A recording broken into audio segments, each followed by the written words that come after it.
Good morning dear student. तो हम लोगों ने देखा था कि रेप्लिकेशन की प्रोसेस कैसी है। इसमें हमने 3 टाइप्स के मोड ऑफ रेप्लिकेशन देखे थे। Conservative type of mode of replication, semi conservative mode of replication और तीसरा था डिस्पर्सिव टाइप ऑफ रेप्लिकेशन। अब इसमें से हम लोगों को पता चला है कि जो भी रेप्लिकेशन होता है वो होता है semi conservative type of replication. तो ये भी रेप्लिकेशन किसी एक्सपेरिमेंट से ही प्रूव हुआ है। तो वो एक्सपेरिमेंट कौन सा है, तो इसीलिए हम लोग देखेंगे कि एक्सपेरिमेंटल कन्फर्मेशन क्या है कि जो डीएनए का रेप्लिकेशन है वो semi conservative type of replication ही है। तो हम लोग स्टार्ट करते हैं हमारा एक्सपेरिमेंटल कन्फर्मेशन। टेक्स्ट बुक निकाल के बैठना है। टेक्स्ट बुक में जो लाइन पढ़ी जा रही है उस लाइन को आप लोगों को भी रीड करना है और समझा के लेना है। Let's start it. Semi conservative replication. In newly formed DNA molecule, one strand is old and another is newly synthesized. Thus, it is called as a semi-conservative mode of replication. इसका मतलब क्या हुआ कि इसमें जो भी रेप्लिकेशन हो रहा है, एक डीएनए से दूसरा डीएनए का फॉर्मेशन हो रहा है, उस डीएनए में एक ओल्ड स्ट्रैंड है, मतलब पेरेंटल स्ट्रैंड है, और दूसरा जो है वो न्यूली सिंथेसाइज्ड है। तो इस टाइप के रेप्लिकेशन को हमने बोला था semi conservative mode of replication. It is experimentally prove by Matthew Meselson and Franklin Stahl. क्या बोला? Matthew Meselson and Franklin Stahl by using equilibrium density gradient centrifugation technique. अब हम लोगों को एक्सपेरिमेंट किसने प्रूव किया है उसका नाम याद रखना है, और किस मेथड से किया है उसका नाम याद रखना है। इक्विलिब्रियम डेंसिटी ग्रेडियंट सेंट्रीफ्यूगेशन क्या होता है, किस तरह से प्रोसेस होती है, वो हम लोग सबसे पहले देखेंगे ताकि इसके बारे में हमारी आइडिया क्लियर हो जाए। इक्विलिब्रियम डेंसिटी ग्रेडियंट मतलब क्या? सेंट्रीफ्यूगेशन हम लोगों ने बोला था जिस तरह से हमारा मिक्सर होता है उसी तरह से एक इक्विपमेंट होता है जो गोल गोल घूमते रहता है। उसमें हमारे कुछ जो भी टेस्ट ट्यूब्स हैं, प्लास्टिक के टेस्ट ट्यूब हम लोग यूज़ करते हैं, उस प्लास्टिक के टेस्ट ट्यूब में हम लोगों ने डाला है डीएनए का मटेरियल। अब डेंसिटी ग्रेडियंट मतलब क्या? डेंसिटी ग्रेडियंट मतलब उसका जो भी मटेरियल हमने उसमें डाला है उसकी डेंसिटी क्या है, वो कितना हेवी है, वो कितना लो वेट का है, उसके ऊपर से वो उसको डिस्टिंग्विश करते हैं घूमते घूमते। लाइक अगर कोई भी चीज़ हमने उसमें डाली है तो उसमें अगर हम लोग बोलते हैं कि डीएनए का वेट आरएनए से कम है तो वो ऊपर में रहेगा, और जो हेवी है, हेवी वाली चीज़ नीचे जाके बैठेंगी। जैसे हम लोग कोई भी सिक्का या फिर हम लोग सिक्के के साथ हमारी पैसे की नोट डालते हैं, तो सिक्का जिस तरह से जितनी गहराई से नीचे आता है उतनी गहराई से हमारा नोट नहीं आता है। तो क्यों नहीं आता है? क्योंकि नोट का वेट जो है वो कम है, तो वो धीरे धीरे नीचे आता है। और हेवी कौन है? सिक्का है, तो वो एकदम फास्टली नीचे जाके बैठता है। तो डेंसिटी ग्रेडियंट में भी ऐसी चीज़ें जो ज़्यादा हेवी है उसकी जो भी पोजीशन है वो हम लोगों को एकदम नीचे मिलेगी, और जो लो है उसकी पोजीशन हम लोगों को ऊपर मिलेगी। ठीक है, तो इतना हम लोगों को equilibrium density gradient centrifugation technique में याद रखना है। अब एक्सपेरिमेंट को स्टार्ट करते हैं। Michelson and Stahl in 1958 performed an experiment to prove semi-conservative mode of replication. They cultured bacteria E. coli in a medium containing N14 and obtained equilibrium density gradient band by using 6 molar calcium chloride. The position of this band is recorded. अब हम लोगों को experiment की जो भी diagram है हमारी उस पे जाएंगे। इसमें से हम लोगों को एक्सपेरिमेंट पूरी तरह से क्लियरली समझ में आ जाएगा। सबसे पहले उन्होंने क्या किया, N कितना वाला? N14 वाला। ठीक है, N14 और N15।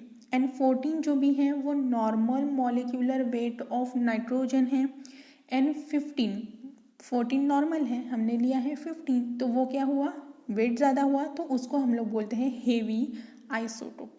तो इस जो भी हमारा एक्सपेरिमेंट है उसमें उन्होंने किस पे एक्सपेरिमेंट किया था? ई कोलाई नाम के बैक्टीरिया पे एक्सपेरिमेंट किया था, और ई कोलाई को उन्होंने ग्रो किया ऐसे मीडियम में जिसमें नाइट्रोजन जो भी है वो बेसिक है, मतलब बेस क्या है उसका, नाइट्रोजन है। अब जो नाइट्रोजन का मीडियम है, कौन से मीडियम में उन्होंने ई कोलाई को ग्रो किया, वो किया NH4Cl, मतलब अमोनियम क्लोराइड नाम का क्या लिया था उन्होंने, मीडियम लिया था। अब इसमें जो भी NH4Cl है उसमें का जो N है वो हम लोग यूज़ करेंगे एज ए लाइट आइसोटोप, मतलब N14 वाला आइसोटोप और N15 वाला आइसोटोप। तो यहाँ पे हम लोग क्या कर रहे हैं, सबसे पहले हम लोग देखेंगे कि डायग्राम में क्या है। डायग्राम में हम लोगों को दिख रहा है कि साइंटिस्ट ने क्या किया है, साइंटिस्ट ने N15 DNA जो भी है, N15 DNA को सेंट्रीफ्यूगेशन ट्यूब में उन्होंने डाला है, ठीक है। आफ्टर 20 मिनट्स जो भी एक DNA है, N15 का DNA है, वो हम लोग अपनी नेक्स्ट इसमें देख रहे हैं, उसको हमने ट्रांसफ़र किया है N14 नाम के N14 DNA के, मतलब N15 जो है वो N15 हमने किस में ट्रांसफ़र किया है, N14 में ट्रांसफ़र किया है। तो आफ्टर सम टाइम हम लोग उसमें क्या देख रहे हैं, आफ्टर 20 हम लोग क्या देख रहे हैं, N15 से जो भी रेप्लिकेशन हो रहा है उस रेप्लिकेशन में हम लोगों को दो डिफरेंट टाइप्स के स्ट्रैंड दिख रहे हैं। एक जो स्ट्रैंड है वो है N15 और दूसरा स्ट्रैंड जो भी है वो है N14 स्ट्रैंड। तो इसमें हम लोग क्या देख रहे हैं कि एक स्ट्रैंड N15 है, मतलब पेरेंटल है, और दूसरा स्ट्रैंड है N14, मतलब ये न्यूली सिंथेसाइज्ड है। तो इसमें हम लोगों को N15 मिल रहा है क्या, नहीं। N14 मिल रहा है क्या, नहीं। इसमें हम लोगों को मिलता है N14 as well as N15। तो इसका मतलब यहाँ पे एक न्यू स्ट्रैंड और एक ओल्ड स्ट्रैंड मिल रहा है। इसी एक्सपेरिमेंट से कंफर्म हुआ था कि ये जो भी एक्सपेरिमेंट है, जो भी रेप्लिकेशन की प्रोसेस होती है, ये होती है semi conservative type of replication. नीचे में हम लोगों को एक सेंट्रीफ्यूगेशन ट्यूब दिया है, इसमें हम लोगों को रेड कलर का बैंड दिख रहा है जिसमें N15 मैंने बोला था कि N15 जो है वो हेवी आइसोटोप है। हेवी आइसोटोप होने की वजह से वो कहाँ पे जाएगा, वो ज़्यादा नीचे जाएगा। तो हेवी आइसोटोप होने की वजह से वो सबसे नीचे हम लोगों को बैंड मिला है। दूसरा जो भी है, दूसरे इसमें हम लोगों को थोड़ा मिडल में मिल रहा है। तो यहाँ पे जो भी N14 है और N15 है, दोनों में ज़्यादा अंतर तो नहीं है, दोनों में ज़्यादा अंतर नहीं है। तो वो कैसे है, थोड़े से इक्विलिब्रियम दिख रहे हैं, और उसको हाइब्रिड बोला है क्योंकि एक N15 है तो दूसरा N14 टाइप का है। तो ये दिख रहा है हम लोगों को हाइब्रिड। तो इसका बॉन्ड हम लोगों को एक ही तरह में दिख रहा है, क्यों, क्योंकि उनका मॉलिक्यूलर वेट लगभग सेम है, इक्विलिब्रियम पॉइंट वो शो कर रहे हैं। तो इसीलिए यहाँ पे हम लोगों को एक ही मिला है। उसके नेक्स्ट इसमें जाते हैं। अब तक हमने एक्सपेरिमेंट कहाँ तक के देखा है, 20 मिनट्स तक। अब ये 20 मिनट्स क्यों आते हैं, 20 मिनट्स हम लोग इसको इसलिए गेन करते हैं क्योंकि जो भी बैक्टीरिया है ई कोलाई, इस ई कोलाई बैक्टीरिया का रेप्लिकेशन टाइम 20 मिनट्स है।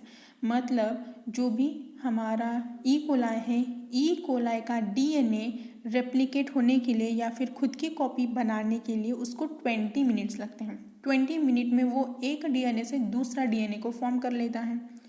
और यहाँ तक हम लोगों को देखने को मिला कि ये सेमी कंजर्वेटिव है।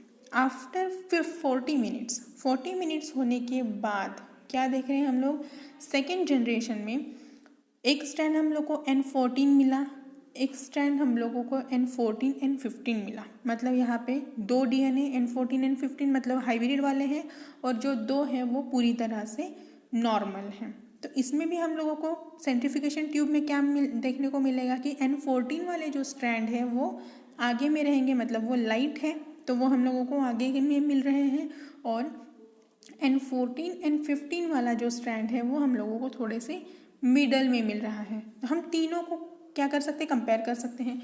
सबसे पहले N15 वाला देखेंगे, रेड कलर का, वो एकदम नीचे है क्योंकि वो ज़्यादा हेवी है। हाइब्रिड वाला जो है वो हाइब्रिड वाला थोड़ा सा हम लोगों को लिटिल बिट बीच में दिख रहा है, और जो N14 वाला है वो ज़्यादा ऊपर है। तो इसका मतलब क्या हुआ, ये जो जिस तरह से हम लोगों को बैंड्स मिल रहे हैं, ये जो एक्सपेरिमेंट है वो डेंसिटी ग्रेडियंट के ऊपर से है। तो हम लोग ये ऐसा है वैसा है, ऐसा है वैसा है। कैसे सोचेंगे कि उसका जो बैंड है वो बैंड की पोजीशन से हम लोग सोचेंगे कि इसकी पोजीशन N15 की तरफ होगी, तो इसका मतलब हमारे दोनों के दोनों स्ट्रैंड N14 हैं। हम लोगों को अगर बैंड की पोजीशन लिटिल बिट बीच में दिख रही है तो हम लोग सोचेंगे कि नहीं, ये जो DNA है उसमें N14 N15 है।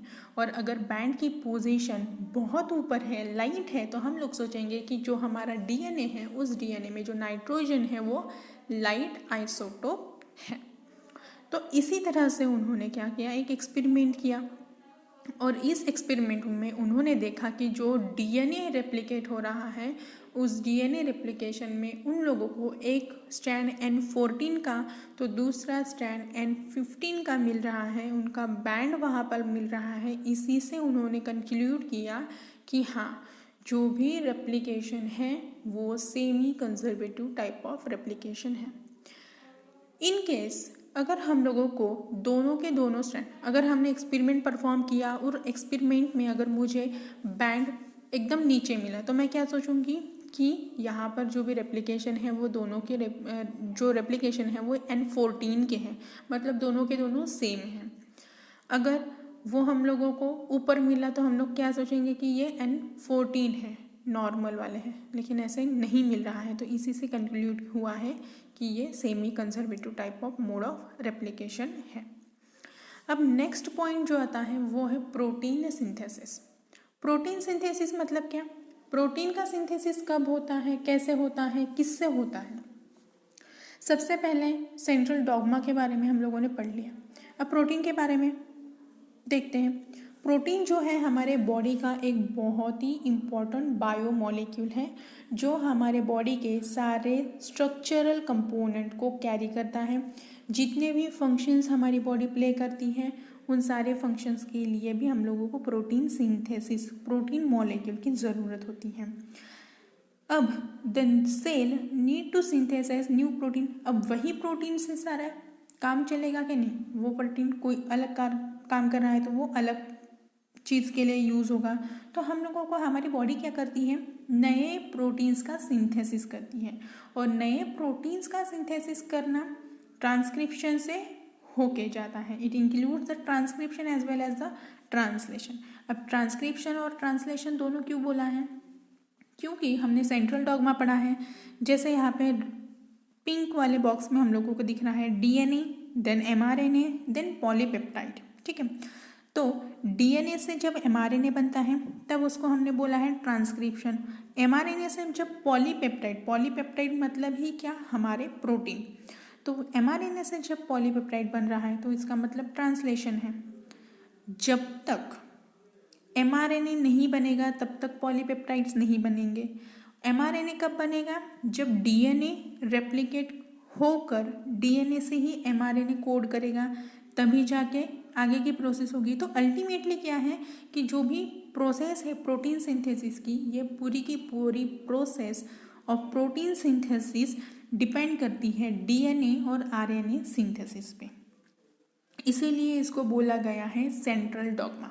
पढ़ लेते हैं।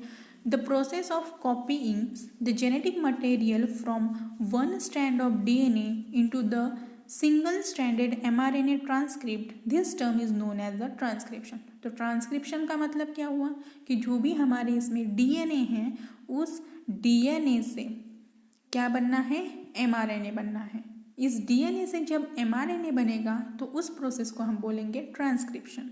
और अब ट्रांसक्रिप्शन की प्रोसेस कंप्लीट हो चुकी है, इसका मतलब mRNA बन चुका है। तो ये जो mRNA है, यही mRNA क्या करेगा, प्रोटीन का सिंथेसिस करेगा, पॉलीपेप्टाइड्स का सिंथेसिस करेगा। मतलब हमारा यहाँ पे क्या बन गया, प्रोटीन बन गया। तो mRNA जब तक नहीं है तब तक प्रोटीन नहीं बनेगा। तो इसीलिए ये जो चेन है वो एक दूसरे के ऊपर डिपेंडेंट है। तो इसीलिए इसको हम लोग बोलते हैं सेंट्रल डॉग्मा। अब मैंने एक चीज़ बोली है कि DNA से सिंगल स्ट्रैंडेड RNA बनता है। ठीक है, तो RNA और DNA में क्या स्लाइटली डिफरेंस है? इसमें सिर्फ एक ही डिफरेंस है। कौन सा? न्यूक्लियोटाइड्स में जो भी नाइट्रोजन बेस है।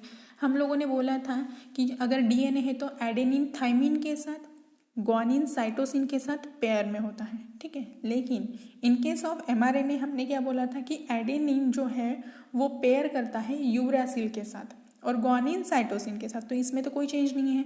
लेकिन जहाँ पर डीएनए में एडेनिन के साथ थाइमिन रहेगा और ग्वानिन के साथ साइटोसिन रहेगा, तो अगर उसमें से हम लोगों को mRNA सिंथेसाइज करना है तो उसमें एडेनिन के साथ कौन अटैच करेगा, यूरासिल करेगा, राइट। तो ये रहेगा हमारा एक छोटा सा difference in case of DNA से आरएनए बनने वाला। तो ये रही उसके ट्रांसक्रिप्शन की process. During this process the synthesis of complementary strand of RNA takes place except that adenine nitrogen base pair with the uracil base pair instead of the thymine, यही एक डिफरेंस है। अब सेंट्रल डॉगमा भी हम लोगों ने समझ के ले लिया है। Double strand of DNA molecule gives rise the mRNA which act as a messenger program for the synthesis of polypeptide chain. अब एमआरएनए इतना इंपॉर्टेंट क्यों है कोई भी पॉलीपेप्टाइड चेन को बनाने के लिए या फिर प्रोटीन को बनाने के लिए, तो वो क्या करता है, साइटोप्लाज्म से या फिर न्यूक्लियस से जितने भी मैसेजेस रहेंगे वो सारे मैसेजेस एक जगह से दूसरी जगह पहुंचाने का काम करता है। कौन, एमआरएनए। इसीलिए तो उसको हमने क्या बोला है, मैसेंजर आरएनए। तो ये जब तक मैसेंजर आरएनए एक तरफ से दूसरी तरफ मैसेज नहीं पहुंचाएगा तब तक नेक्स्ट वाली प्रोसेस नहीं होगी। तो इसीलिए जो भी हमारा एमआरएनए है वो एक्ट करता है as a messenger of program the synthesis of the polypeptide chain, और मैसेज आने के बाद क्या होता है, प्रोटीन सिंथेसिस के लिए तैयारी हो जाती है। This type of unidirectional flow of information from DNA to RNA to the protein is referred as the central dogma of the molecular biology. It was postulated by the FHC Crick in 1958 में creek ने central dogma का concept दिया था, जो एक linear concept है जहाँ पर डीएनए से एमआरएनए बनेगा, एमआरएनए से प्रोटीन बनेगा। ये एक थ्रू आउट द प्रोसेस है। The percent concept of central dogma in the retrovirus और the ribovirus is given by the Temin and the Baltimore. Temin और बाल्टीमोर ने रेट्रोवायरस में, मतलब रेट्रोवायरस जो है उस वायरस में ये किस तरह से होती है वो बताया है। डीएनए से एमआरएनए, एमआरएनए से पॉलीपेप्टाइड एज इट इज है। सेकेंड वाला ब्लॉक देख रहे हैं हम लोग।